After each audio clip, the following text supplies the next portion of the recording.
भेजा था, तुम्हारी रक्षा तो मैं ही कर रहा हूँ। मैं पत्नी हूँ, तुम दोनों की बातें सुनकर मुझे तुम्हारी नासमझी पर हंसी आ रही है। तुम यह भूल रहे हो कि मैं ही तुमको खाना देती हूँ। यदि मैं भोजन बनकर तुम लोगों को ना खिलाऊं तो तुम कैसे बनोगे, कैसे पुष्ट बनोगे? मैं कांटा हूँ, तुम क्यों इतना इतरा रही हो पत्ती बहन? तुम तो खुद ही किसी के सहारे जी रही हो। मैं डाली हूँ, हाँ, किसी के सहारे, सच कहा है। मैं तो पत्ती को सादे रखती हूँ।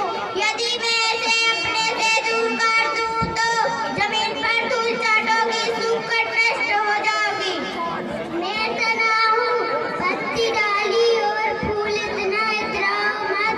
अगर मैं तुम्हें सहारा नहीं दूँ तो तुम कहाँ रहोगे?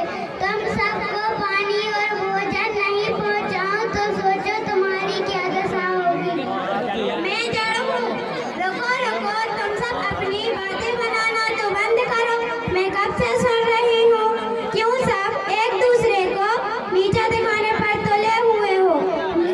मैं अगर जमीन में तुम्हारे लिए जमीन में से पानी और भोजन सोख कर तने को नहीं दूँ तो तुम तक क्या पहुँचेगा? मैं ही तुम्हारी जीवन का आधार हूँ, मैं जड़ हूँ।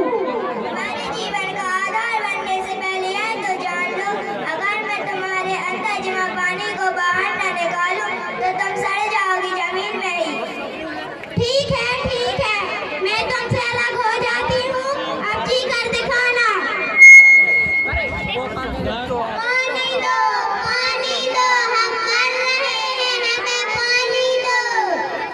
जड़ बहन, ऐसा मत करो, इस तरह तड़प कर तुम सब नष्ट हो जाओगे। तुम तो माँ के समान सबको पालती पोसती हो, इनकी बात का बुरा मत मानो, ये तो ना समझो। सही